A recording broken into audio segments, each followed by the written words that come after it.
말씀 보시겠습니다. 오늘 은혜 받으실 기록된 하나님의 말씀은 로마서 5장 1절과 2절입니다. 로마서 5장 1절과 2절입니다. 신약성서 245페이지에 있습니다.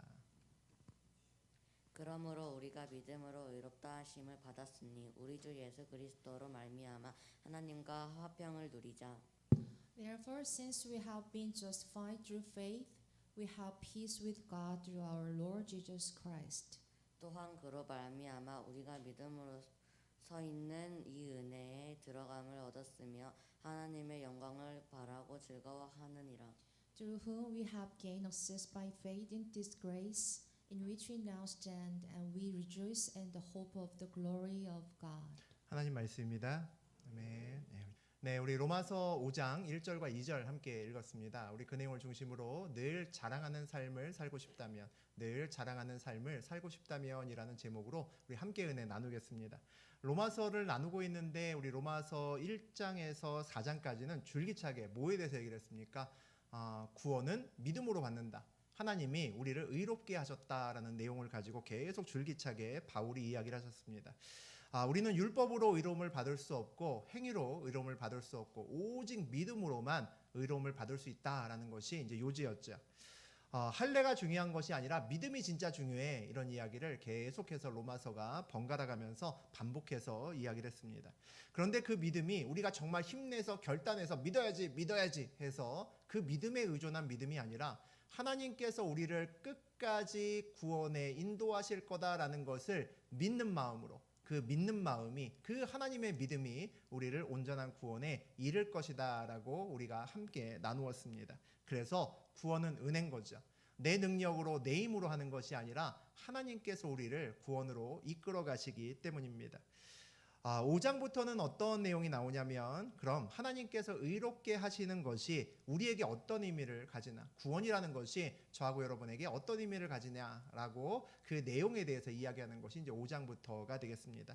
우리 5장 함께 나누었는데 우리 1절 말씀 다시 한번 읽어보겠습니다. 그러므로 우리가 믿음으로 의롭다 하심을 받았으니 우리 주 예수 그리스도로 말미암아 하나님과 화평을 누리자. 의로워진 사람은 이제 하나님과 화평을 누린다. 화평의 관계를 새롭게 이루어질 수 있다라고 그렇게 이야기를 합니다. 화평하다 또는 평안하다, 또는 평화, 거의 비슷한 말이라고 볼 수 있죠. 오늘 아침에 교회에서 우리 함께 봤을 때 한 주 동안 평안하셨습니까? 라고 인사하시는 분도 아마 계셨을 겁니다. 이 화평이란 단어가 굉장히 재밌는 단어인데 헬라어 원어적으로 해석을 하게 되면 이 화평이란 단어가 전쟁이 끝난 후에 찾아오는 어떤 평안을 얘기합니다. 그것이 화평이라는 거죠.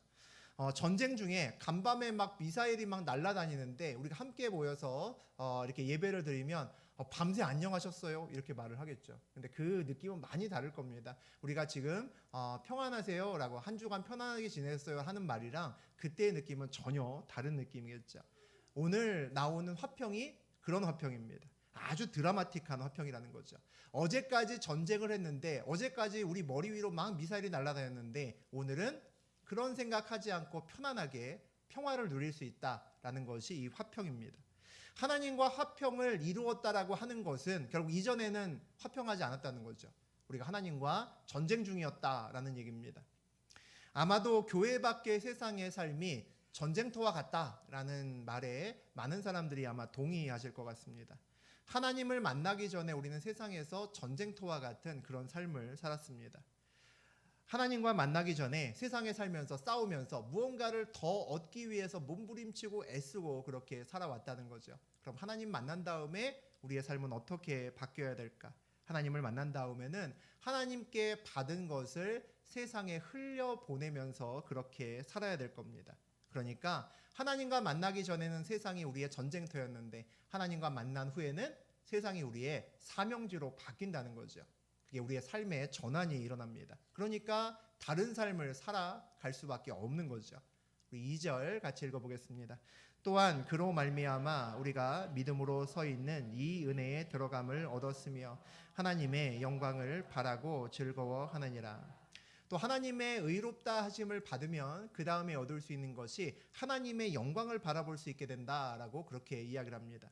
우리가 영화를 찍는다라고 했을 때 좋은 영화를 찍으려면, 아주 크게 흥행하는 영화를 찍으려면 내가 주인공이 되는 게 좋을까요? 아니면 박보검이 주인공이 되는 게 좋을까요? 뭐 얘기할 필요 없죠. 네, 한 번도 생각하지 않고 바로 박보검이라고 대답을 하시는군요.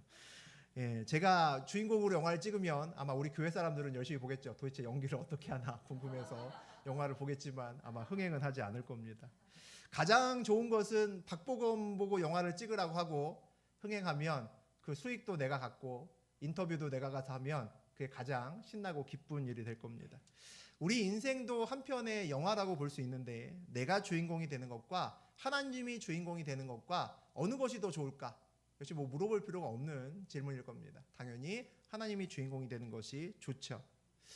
우리는 하나님을 만나기 전에는 내가 주인공으로 살아갑니다. 더 높은 자리, 더 많은 돈을 위해서 많은 사람이 살아갑니다. 그것이 나의 영광이 되기 때문이다라고 보통 생각을 하죠. 그런데 하나님을 만나고 나서 구원받은 자의 은혜의 자리에 서게 되면 앞으로 보게 될 하나님의 영광을 사모하며 그것을 볼 수 있게 됩니다. 하나님을 주연으로 영화를 찍고 앞으로 내가 어떻게 인터뷰할까? 앞으로 그 수익을 내가 어떻게 쓸까? 이런 생각하면서 살 수 있다는 거죠. 내가 무엇을 가치를 두고 인생을 살아가야 되는지 다시 한번 생각할 수 있게 됩니다. 이것이 하나님 앞에 우리가 선다는 거고, 하나님께서 우리에게 의롭다 하심을 주고 구원받은 자의 삶을 살게 했을 때 우리가 누릴 수 있는 거죠. 우리 3절과 4절 보시겠습니다. 다만 이뿐 아니라 우리가 환난 중에도 즐거워하나 이는 환난은 인내를, 인내는 연단을, 연단은 소망을 이루는 줄 알미로다. 아주 많이 들어보신 말씀입니다. 하지만 사실은 잘 와닿지 않는 말씀이죠. 인생의 가장 큰 문제는 환난에 대한 문제일 겁니다. 어려움에 대한 문제죠. 인생에서 고난의 문제를 잘 풀지 못하면 행복은 없습니다. 행복이 있을 수가 없죠. 힘든 시간을 내가 어떻게 보낼 수 있느냐가 어찌 보면 우리 인생을 좌우한다고도 볼 수 있습니다. 힘들고 어려운 시간은 누구의 겁니다. 반드시, 그리고 사람마다 횟수는 다르지만 한 번이 아니라 여러 차례 옵니다. 그 시간을 어떻게 보내느냐가 인생 최대의 문제라는 거죠. 그런데 우리 인생의 최대의 문제에 대해서 성경은 너무나 쉽게 그냥 이야기를 합니다. 우리가 환난 중에도 즐거워하니 이렇게 얘기를 한다는 거죠. 아무도 쉽게 이해할 수 없고 아무도 입으로는 모르지만 마음으로는 동의하기 참 어려운 말씀이 오늘 나옵니다. 환난 중에는 두려워하고 슬퍼해야 정상이죠. 어떻게 즐거워한단 말입니까? 이 즐거워한다는 말을 새 번역에서 다른 번역본을 보게 되면 자랑한다라고 번역되어 있습니다. 말도 안 되는 얘기죠. 아니, 환난을 자랑하는 사람이 누가 있습니까? 라고 대부분은 이렇게 반문할 수 있는 내용입니다. 그런데 이 번역이 맞을 수 있는 것이 자랑해야 즐거울 수 있는 거죠. 우리가 환난을 자랑해야 환난을 즐거워할 수 있고 우리 인생끼리 즐거워할 수 있습니다. 답은 알죠. 근데 그게 되지 않습니다. 그 이유를 오늘 로마서에서 몇 가지로 이야기를 하고 있는데, 그 첫 번째가 환난은 인내를 배우게 하기 때문이다라고 이야기를 합니다. 우리는 인생을 살면서 내가 하고 싶은 것만 하기를 원하죠. 다 그렇습니다. 내가 좋아하는 것만, 하고 싶은 것만 하고 싶은데 삶이 우리를 그렇게 놔두지 않잖아요. 우리가 하기 싫은 것을 할 수밖에 없는 상황을 만들어 냅니다. 내 인생길에서 우리가 정말 인생에서 잘 살기 위해서 중요한 것은 내가 하기 싫은 일을 얼마나 꾸준하게 계속할 수 있느냐에 달려 있을지도 모릅니다. 올림픽 선수는 4년마다 한 번 있는 한 번의 그 시합을 위해서 4년 내내 준비합니다. 4년 내내 체력 단련하고 4년 내내 기술 훈련하면서 그 4년을 버텨냅니다.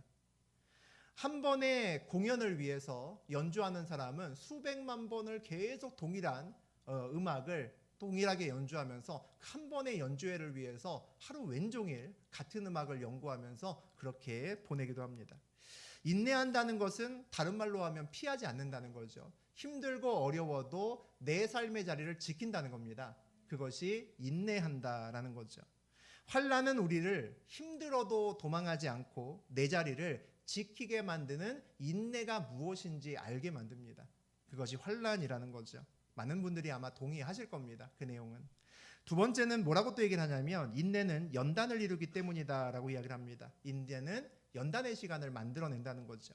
환난의 시간 동안 내 자리에서 나를 지키며 단련하고 있으면, 내가 훈련하면 환난의 시간이 연단의 시간이 됩니다. 사실 과거에 우리에게 있었던 그 힘든 시간들 다 아마 이 시간에 얼핏 기억이 나시는 분이 계실 텐데, 그 힘든 시간들이 우리의 삶을 다듬었습니다. 내 성격을 다듬었고, 내 생활 습관도 다듬었고, 우리의 말도 다듬었고, 우리의 행동도 다듬었었죠.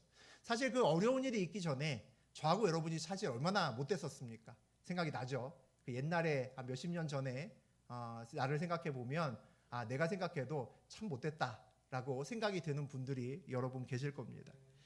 그런 생각을 하게 되면 그동안의 고난이 유익이 되는 점도 많구나라는 것도 알게 됩니다. 그 고난이 있으니까 어려운 사람 보면 눈물이 나기도 하고 힘든 사람 보면 가슴이 아프기도 한다는 거죠.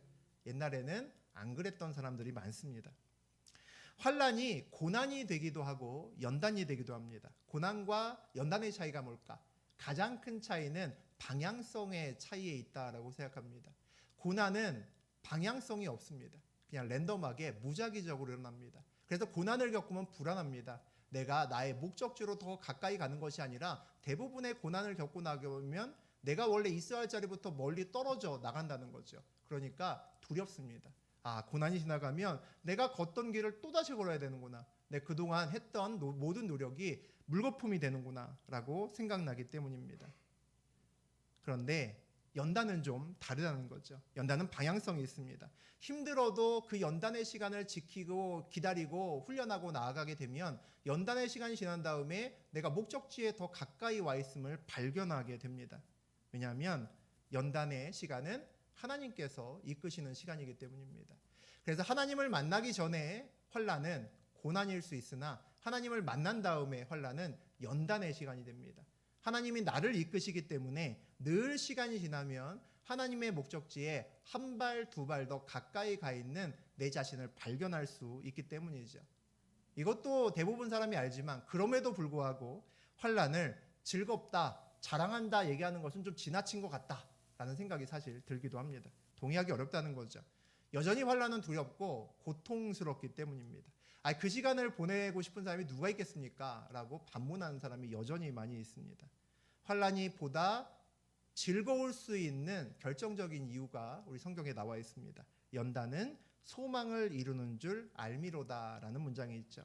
환난이 인내와 연단을 넘어서 어디에 연결되어 있습니까? 소망과 연결되어 있습니다. 내가 올림픽을 위해서 4년마다 올림픽을 위해서 내가 열심히 준비하고 오늘도 내가 먹고 싶은 것도 못 먹으면서 체력 단련하고 몸무게를 항상 조절하고 힘든 시간을 보내고 있다면 내 삶은 참 어려울 겁니다. 그 삶이 참 어려운 이유는 내가 이렇게 진짜 열심히 고생하고 하고 싶은 거 안 하고 이 고생을 하는데 나중에 메달 못 따면 어떡하지? 이런 생각이 드는 겁니다. 의심이 들죠. 4년 후에 간다고 메달 따겠어? 라는 생각이 듭니다. 죽을 똥살똥 고생하는데 마지막에 메달 못 따면 이거 다 소용없는 거 아니야? 그런 생각이 든다는 거죠. 만약에 내가 4년 후에 너 금메달 100% 따 라는 것을 확신할 수 있다면 지금 이 시간이 그렇게 힘들지만은 않을 겁니다. 이 시간 지나고 나면 큰 금메달이 나에게 오는 것을 내가 알기 때문이죠. 우리 삶이 힘든 이유도 마찬가지입니다. 내 삶의 지금이 힘든 이유도 앞으로도 계속 힘들면 어떡하지? 라는 생각이 들기 때문이죠. 과연 내 삶에서 소망이 있을까? 이런 생각이 들기 때문입니다. 우리가 환난을 결국 자랑할 수 있느냐는 우리의 소망의 크기와 소망에 대한 확신에 달려있다라고도 볼 수 있죠. 환난이 인내를 배우게 하고 또 연단의 시간이 된다고 해도 그것이 큰 소망과 연결되어 있지 않고 또 우리가 큰 소망을 확신할 수 없다면 이 시간이 그렇게 기쁘고 즐거울 수 없습니다. 사업하는 사람이 큰 이익과 돈이 보장되어 있다면 계속 잠도 못 자고 뛰어다녀도 기쁠 수 있습니다. 영화를 찍으면서 이 영화가 대박 날 것을 내가 이미 알고 있다면 감독이 수백 번 NG를 외쳐도 기쁨으로 촬영할 수 있습니다. 지나가면 되는 시간이기 때문이고 힘들어도 소망이 눈앞에 보이기 때문이죠. 환난을 자랑하는 것이 힘들 것 같지만 사실 우리 주변에 환난을 자랑하는 사람이 꽤나 많이 있습니다. 우리 TV 프로그램이나 이런 것들을 보면 뭐 어쩌다 어른 뭐 이런 프로그램도 그렇고 성공 스토리 뭐 이런 그 해당되는 프로그램들을 보면 많은 사람들이 나와서 이야기를 하죠. 그 사람들의 이야기들을 쭉 종합해 보면 서로 다른 이야기를 하고 있지만 이야기의 패턴은 거의 유사합니다. 내가 과거에 얼마나 힘들었는지 아느냐로 시작합니다.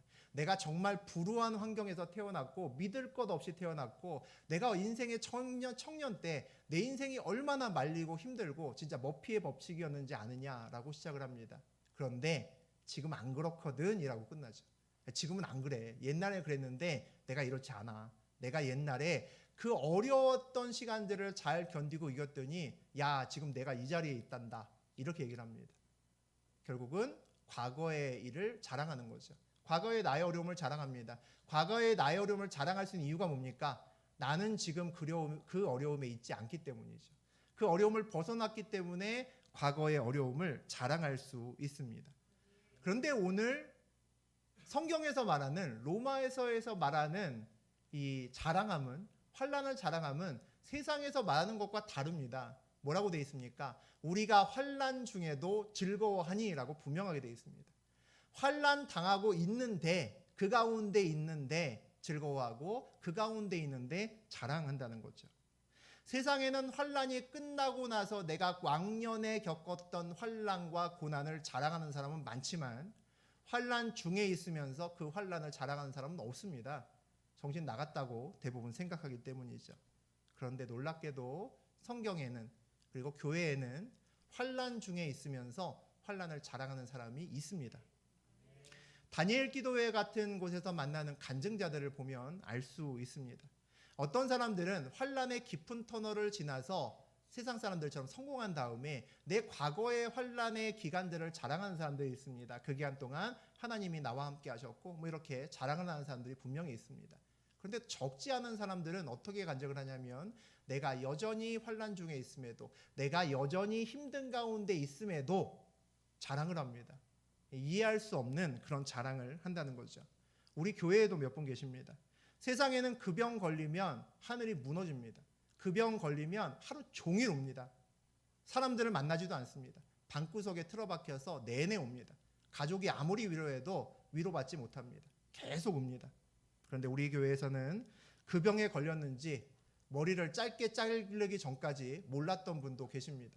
하도 크게 껄껄대고 웃으셔서 다른 분들이 설마 저 사람이 병에 걸렸겠어? 라고 누구도 생각하지 못했던 그런 분도 계십니다. 그 병이 한 번뿐만 아니라 여러 번 걸리셨는데도 병 치료하고 와서도 그대로 철야 예배 오시고 다음날 새벽 예배 오시고 항상 웃으면서 병에 걸렸는지 잘 모르게 우리를 만드시는 그런 분도 계십니다. 그런 분들 보면 정말 감사하다라는 생각이 정말 듭니다. 우리 교회 와서 사업이 잘 되시는 분들도 있습니다. 일이 잘 풀려서 하나님 정말 감사합니다라고 그렇게 간증하시고 또 기쁨을 나누시는 분들도 계십니다. 그분들 봐도 물론 기쁩니다. 그런데 정말 어려운 가운데인데도 항상 웃고 항상 예배 자리를 지키시는 그분들 보면 정말 감사합니다. 100편의 설교보다 한 번의 삶으로 환난을 자랑하는 것이 무엇인지 보여주시는 분들이기 때문입니다. 믿음 없는 사람들에게 예수님을 믿는다는 게 이런 거야 라는 것을 보여주기 때문이죠. 환난 중에 환난을 자랑할 수 있는 이유는 소망이 너무 크기 때문입니다. 그 어려움을 겪는 이 와중에도 내 소망이 너무 크기 때문이죠. 그리고 그 소망이 너무나 내가 확신을 하기 때문입니다. 그래서 어렵고 힘들어도 그 소망 때문에 내가 지금 웃을 수 있는 겁니다. 성경에 환난을 겪었던 대표적인 사람이 하나 있습니다. 욥이라는 사람이 있죠. 어느 날 재산을 다 날립니다. 굉장히 부자였는데 알거지가 됐습니다. 자기 아들과 딸이 전부 다 죽었습니다. 얼마 안 있어서 자신도 나을 수 없는 불치의 병에 걸립니다. 시한부 인생이 됐습니다. 나도 이제 얼마 못 살겠구나. 길바닥에 나앉습니다. 같은 삶의 자리에 있었던 아내가 욥에게 그렇게 얘기를 합니다. 하나님 욕하고 그냥 죽어라고 얘기를 합니다. 한편으로 화가 나지만 세상 사람 누구라도 그런 소리 하겠다라는 생각을 욥기를 읽으면서 많은 사람들이 그렇게 생각을 합니다. 욥보다 더 큰 환난을 당한 사람이 있을지도 모르겠지만 아마 우리가 알고 있는 주변에서는 아마 거의 없을 것 같습니다. 처음에는 욥이 환난을 당한 다음에 믿음으로 섭니다. 주신 것도 여호와시니 가져가시는 것도 하나님이지 뭐, 이러면서 믿음의 소리를 합니다. 놀랍죠? 그런데 시간이 지나니까 바뀌더라고요. 욥의 입에서도 불평이 나오고 욥의 입에서도 불만이 나옵니다. 우리가 그 욥기를 읽으면서 욥의 불평과 불만을 아무도 욕하지 못합니다. 읽으면서 아유 뭐 이 정도만 해도 대단한 걸이라고 누구나 생각합니다. 그래서 욥의 이야기를 읽으면 마음이 무거워집니다. 그런데 욥기의 마지막에 욥이 이런 고백을 합니다. 욥기 42장 3절과 6절 보겠습니다. 무지한 말로 이치를 가리는 자가 누구니까? 나는 깨닫지도 못한 일을 말하였고 스스로 알 수도 없고 어려운 일을 말하였나이다. 그러므로 내가 스스로 거두어드리고 티끌과 제 가운데에서 회개하나이다. 내가 그동안 불평불만해서 죄송합니다라고 얘기하는 겁니다. 지금 욥이 고난을 벗어나서 병도 다 낫고 집도 다시 잘 살게 되고 한 다음에 이 고백을 한 것이 아닙니다. 여전히 돈도 없고 여전히 자식은 잃어버렸고 여전히 불치병 걸려서 죽을 날이 눈앞에 언제 올지 모르는 몸을 벅벅 긁고 있으면은 길바닥에 앉은 상태에서 이 고백을 하는 겁니다. 지금 이 환난을 다 감수해도 괜찮다라고 얘기하는 거죠. 괜찮다라는 겁니다. 다 스스로 거두어드리고 티끌과 제 가운데에서 회개한다는 것은 자기의 죄가 보인다는 얘기고 이거 다 괜찮다는 겁니다. 그럼 상황은 그대로인데 욥이 바뀐 이유가 뭘까라고 42장을 잘 살펴보면 5절이 눈에 보입니다. 5절 읽어보죠. 내가 주께 대하여 귀로 듣기만 하였사오나 이제는 눈으로 주를 배움나이다. 삶의 자리에서 하나님을 내 눈으로 직접 봤기 때문이야 라고 욥이 그렇게 고백합니다. 전에는 귀로 들었는데, 전에는 하나님 만났다는 이야기를 목사님한테 듣고 장로님한테 듣고 권사님한테 들었는데 내가 이제 내 삶의 자리에서 내 눈으로 듣고 내 귀로 들었어 라고 욥이 이야기를 합니다. 그런데 많은 사람들이 이야기를 듣고도 별로 호응하지 않습니다. 하나님을 보고 나의 삶의 자리에서 듣는다는 것이 무엇인지 잘 모르기 때문이죠. 우리 인생길이 어떤 배우자를 만나는지에 따라서 굉장히 많은 부분이 결정됩니다. 우리 인생길은 내가 어떤 부모를 만나는지에 따라서도 굉장히 많이 바뀝니다. 내가 인생길에서 내 인생이 어떤 누구를 만나느냐에 따라서 우리의 삶이 많이 바뀐다는 거죠. 내가 인생길에서 어떤 사람을 만나서 성공으로 갈 수도 있고 어떤 사람을 만나서 성공했다가 다시 실패의 길로 접어들 수도 있습니다. 그런데 사람을 만나도 그렇게 차이가 나는데 하나님을 만난다는 것이 어떤 의미일까요? 말도 안 되는 의미일 겁니다. 세상을 만나는 신과 만든 신과 내가 나의 삶의 자리에서 만난다는 거죠. 어찌 우리의 인생길이 바뀌지 않을 수 있겠습니까? 환난 중에 욥이 저렇게 고백할 수 있는 것은 진짜 하나님을 만나고 진짜 하나님을 봤기 때문이죠. 오늘 본문 5절 보시겠습니다. 소망이 우리를 부끄럽게 하지 아니함은 우리에게 주신 성령으로 말미암아 하나님의 사랑이 우리 마음에 부은 바 됨이니. 소망이 우리를 부끄럽게 하지 않고 환난 중에도 내가 그 소망을 붙들면 소망이 우리에게 놀라운 것을 준다라고 되어 있습니다. 무엇을 주냐면 성령으로 말미암아 하나님의 사랑을 우리 마음에 부어준다라고 되어 있습니다. 우리가 하나님의 사랑을 알게 된다는 거죠. 네, 많은 사람들이 이 이야기를 들어도 시큰둥합니다. 그게 뭐라고 마음속에서 다시 묻는다는 거죠. 이곳에 있는 사람들 중에서 꽤 많은 사람들은 결혼하고 이미 자녀를 가지고 있습니다. 자녀를 가지고 있고 또 많은 사람들은 자기를 사랑하는 사람을 가지고 있습니다. 하나님께서는 정말로 사랑했던 그 자녀, 그 사랑을, 그 사람을 희생하면서 우리에게 주셨습니다. 작심하고 자기 아들을 잃으셨다는 거죠. 그 사랑을 우리가 십자가의 사랑이라고 이야기를 합니다. 그 사랑을 깨닫는 것만큼 신앙생활에서 중요한 것은 없다라고 생각합니다. 왜 성경이 율법을 지키고 살려고 애쓰는 바리새인들을 야단칠까라고 여러분 고민해 보지 않으셨습니까? 야, 정말 내가 볼 때 저 정도면 진짜 교회 열심히 다니고, 야, 진짜 교회에서 하라는 거 다 하고, 말씀도 진짜 열심히 읽고 막 외우고 다니고 하는데 그 바리새인들을 왜 욕할까? 예수님께서 바리새인들 앞에서 재물과 하나님을 둘 다 섬기는 것은 안 돼라는 설교를 하신 적이 있습니다. 그 설교를 듣고 난 다음에 바리새인들의 반응을 한번 보겠습니다. 누가복음 16장 14절 보죠. 바리새인들은 돈을 좋아하는 자들이라 이 모든 것을 듣고 비웃거든. 어찌 보면 우리가 누가복음 16장을 읽으면서 이 절을 만나면 놀랍니다.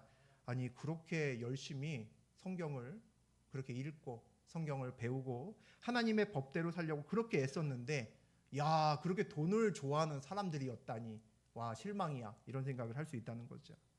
그런데 또 비슷한 충격적인 이야기를 우리는 성경을 우리 복음서를 읽다 보면 또 발견을 합니다. 우리가 다 아는 부자 청년이 있습니다.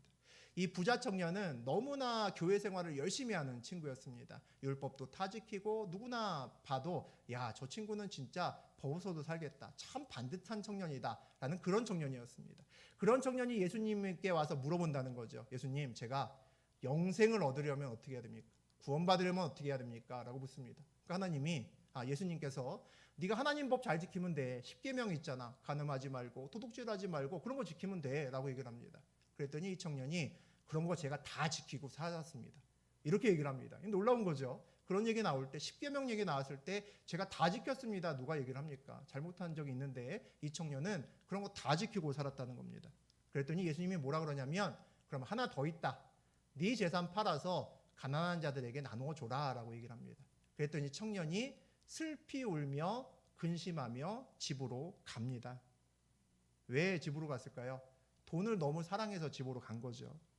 하나님의 사랑을 깨닫지 않고 신앙생활을 하면 열심히 신앙생활을 했을 때 우리가 어떤 모습이 되어 있을까를 성경은 얘기해 줍니다. 부자 청년입니다. 정확히 부자 청년 되어 있을 겁니다.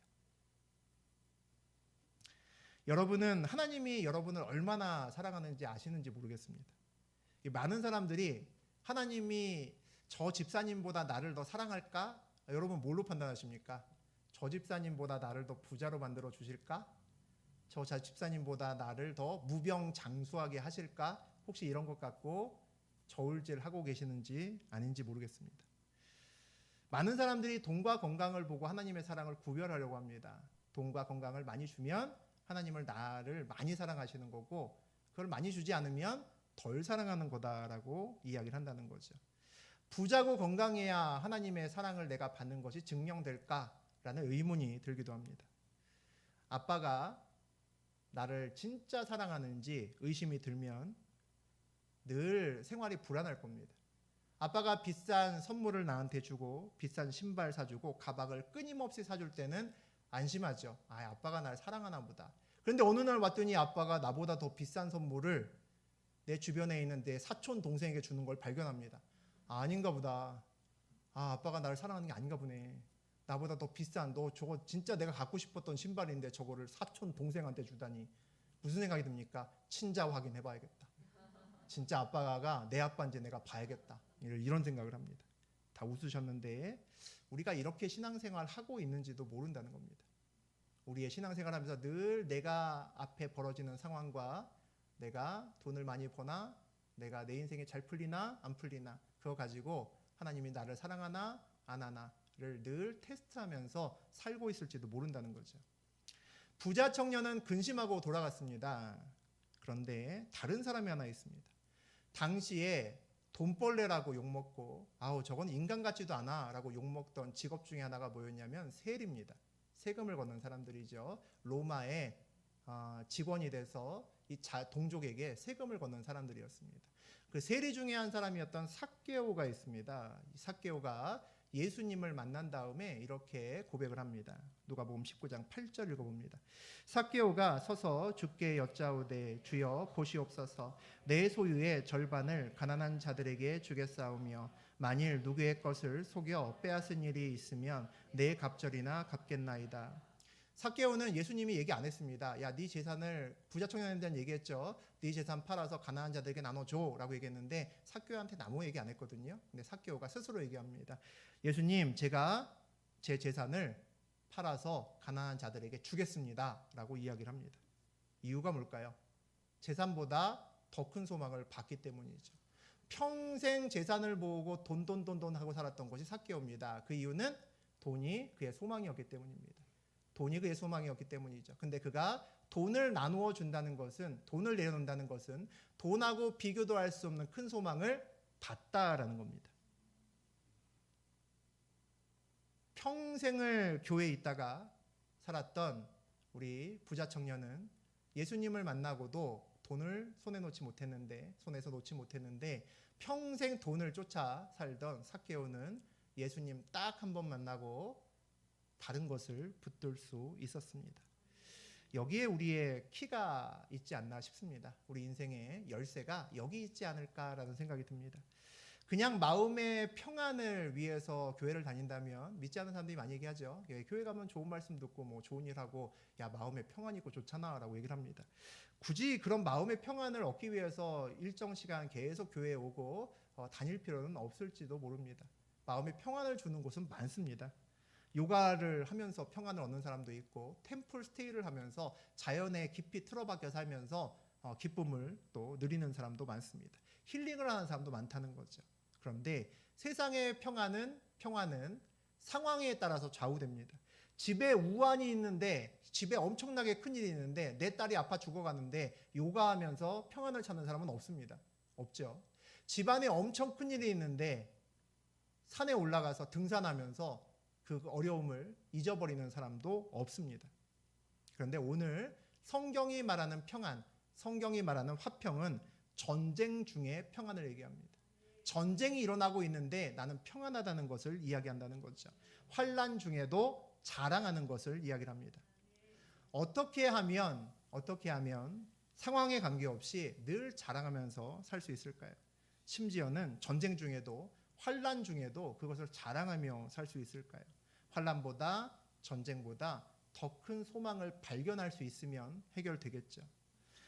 저는 여러분이 돈보다 건강보다 자녀보다 그리고 남편보다 아내보다 비교할 수 없는 큰 소망을 반드시 발견하시는 인생길 되셨으면 좋겠습니다. 왜냐하면 돈이 중요하지 않다는 것도 아니고 건강이 중요하지 않다는 것도 아니고 자녀, 남편 얼마나 중요합니까? 그런데 거기에 소망을 두고 살면 소망을 잃는 날이 반드시 있기 때문입니다. 그것은 평생 가는 것도 아니고 내 마음대로 잡고 싶다고 잡을 수 있는 것도 아니기 때문이죠. 돈이 최고다, 건강이 최고다 하는 사람이 어느 날 돈을 잃고 건강을 잃는 날이 오면 그가 살아갈 의미가 사라질 겁니다. 그래서 돈보다 건강보다 더 크고 변하지 않는 소망이 있어야 되고 그것을 확신하면서 살아갈 수 있는 사람이 행복한 사람입니다. 늘 자랑하며 살 수 있기 때문이죠. 욥도 그것을 발견했고 삭개오도 그것을 발견했습니다. 오늘 우리에게 말씀을 전하는 바울도 그것을 발견했기 때문에 이런 설교를 하고 있는 거겠죠. 여러분도 반드시 저도 마찬가지죠. 그것을 우리의 삶의 길에서 발견하시기를 주의 이름으로 축복합니다. 그래서 늘 자랑하며 사는 인생길 되시기를 주의 이름으로 축복합니다.